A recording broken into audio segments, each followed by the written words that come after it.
வணக்கம். இன்னைக்கு வீடியோவில் நம்ம பேங்கிங் செக்டர் பற்றி பார்க்கலாம். ஸோ பேங்க் தான் இருக்கிறதுலே ஈஸியஸ்டான பிஸ்னஸ், எல்லாருக்கும் கடன் கொடுக்கணும் அப்படிங்கிறது. பட் ஒரு சிறந்த பேங்க்குங்கிறது வந்து நம்ம கடன் கொடுக்கறது மட்டும் இல்லாமல் கொடுத்த கடனை வந்து வட்டியோட எப்படி சிறப்பாக திருப்பி வாங்குறோம் அப்படிங்கிறது தான் ஒரு நல்ல ஒரு பேங்க்குக்கான அழகு.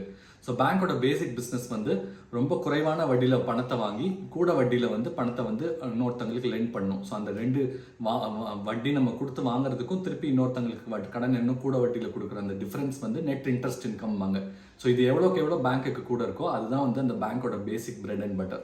ஸோ இது போக வந்து அடிஷ்னலாக வந்து அவங்க மற்ற இது கிராஸ் செல் பண்ணுவாங்க, இன்சூரன்ஸ், மியூச்சுவல் ஃபண்ட், இல்லை மற்ற டிரான்சாக்ஷன் ஃபீஸ், அதெல்லாம் வந்து அடிஷ்னல் இன்கம். பட் பேசிக்காக ஒரு பேங்க்கோட ஒர்க் என்னன்னா வந்து சரி, இப்போ அவங்க கஸ்டமர்ஸ்லேருந்து கரண்ட் அக்கௌண்ட்னா கரண்ட் அக்கௌண்ட்டில் இருக்க பேலன்ஸ்க்கு 0% இன்ட்ரெஸ்ட்டு, சேவிங்ஸ் அக்கௌண்ட்டில் இருக்கிறதுக்கு ஒரு 2.5 to 4%, இதே மாதிரி ஒரு டேர்ம் டெபாசிட்டாக கொடுக்கும்போது ஒரு 6 to 7% அந்த மாதிரி வந்து அவங்க பேங்க் வந்து கஸ்டமர்ஸ்க்கு கொடுக்குறாங்க. பட் அதே நேரத்தில் இந்த பணத்தை வந்து இன்னொரு கஸ்டமருக்கு ஒரு லோனாக, ஒரு ஹவுசிங் லோனாவோ, ஒரு கோல்டு லோனாவோ, இல்லை பர்சனல் லோன், கிரெடிட் கார்டாக கொடுக்கும்போது இன்னும் கூட வட்டியில் வந்து ஒரு மார்ஜின் வச்சு பேஸ்ட் ஆன் த ரிஸ்க், ஒரு ஹைலி ரிஸ்க் அன்செக்யூர்டு லோன், ஒரு பர்சனல் லோனாக இருந்துச்சுன்னா ஒரு 10 to 12% அந்த மாதிரி இருக்கும். இதே வந்து செக்யூர்டு ஹோம் லோன் இல்லை கோல்டு லோன்னா அது ஒரு 7.58% அந்த மாதிரி லெண்ட் பண்ணுவாங்க.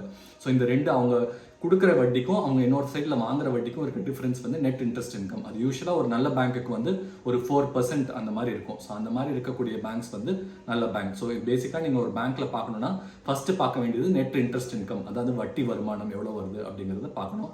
இன்னொரு செகண்டரியாக நீங்கள் பார்க்குறது வந்து பேங்க்கில் வந்து என்பிஏங்கிறது என்னென்னா நம்ம கொடுக்குற கடன் கொடுக்குறோன்னா அதில் வந்து எவ்வளோ வந்து திருப்பி வராமல் இருக்குது பேங்க்குக்கு அப்படிங்கிறது. ஒரு 100 ரூபா கொடுக்குறோன்னா அதில் 1%க்கு மேலே, அதாவது 100 ரூபாயில் 1% வந்து நமக்கு வராமல் இருக்குன்னா 1%க்குள்ள அந்த ஆக்செப்டபிள். பட் 1%க்கு மேலே இருக்கக்கூடிய பேங்க்ஸ் வந்து நாட் வெரி ப்ராப்பர்லி ரன் பேங்க்ஸ்ன்னு நினச்சிக்கலாம். என்னதான் அட்வான்ஸ் லோன்ஸ் க்ரோ ஆகுது, டெபாசிட் க்ரோ ஆகுனாலும் பட் நம்ம கொடுக்குற கடன் வந்து திருப்பி வராத பட்சத்தில் அந்த பேங்க்கோட வந்து லெஜிட்டிமேசி வந்து கொஸ்டினபிளாக தான் இருக்கும். ஸோ பேசிக்காக பேங்க்கில் வந்து 2 விஷயம் பார்க்கணும், net interest income and net NBA, இது ரெண்டும் பார்க்கணும்.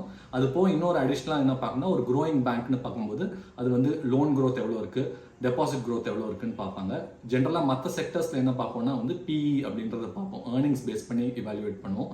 பட் பேங்க்கில் வந்து புக் வேல்யூ வச்சு ஒரு புக் வேல்யூக்கு எவ்வளோ டைம்ஸ் இருக்குது, ஒரு 2 to 2.5 டைம்ஸ் இருந்தால் கரெக்டான வேல்யூவேஷன் இருக்குது அப்படிங்கிறது கரெக்டானது. ஸோ அது போக பேங்க் வந்து ஒரு சிக்லிக்கல் செக்டர், அதாவது என்னென்னா ஒரு பொருளாதாரம் நல்லா பண்ணும்போது பேங்க்கும் நல்லா பண்ணும். பொருளாதாரம் நல்லா பண்ணும்போது நிறைய இண்டஸ்ட்ரீஸ் வந்து நல்லா ப்ராஃபிட்ஸ் பண்ணுவாங்க. ஸோ அதுக்கேற்ற மாதிரி கெப்பாசிட்டி எக்ஸ்பென்ஷனுக்காக பேங்க்கிட்டேருந்து கடன் வாங்குவாங்க. ஸோ இன்னும் வந்து வாங்கின கடனை திருப்பி கொடுப்பாங்க. அதே நேரத்தில் வந்து பொருளாதாரம் நல்லாத நேரத்தில் வந்து அவங்க வாங்கின கடனை திருப்பி கொடுக்கறதுல ஒரு சிரமம் ஏற்படும்.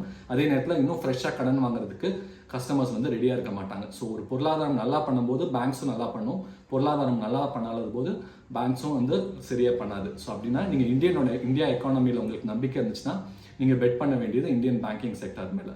தேங்க்யூ. ஸோ நீங்கள் வந்து எனி செக்டர்ஸ் அண்ட் உங்களோட இன்வெஸ்ட்மெண்ட் அட்வைஸ்க்கு தேவைப்படும்னா நீங்கள் வந்து கண்டிப்பாக சீட் ஃபினான்ஷியல் சர்வீசஸை இந்த நம்பரில் காண்டாக்ட் பண்ணுங்கள். நம்ம உங்களுக்கு இன்வெஸ்ட்மெண்ட் கைடன்ஸ் கொடுப்போம். தேங்க்யூ.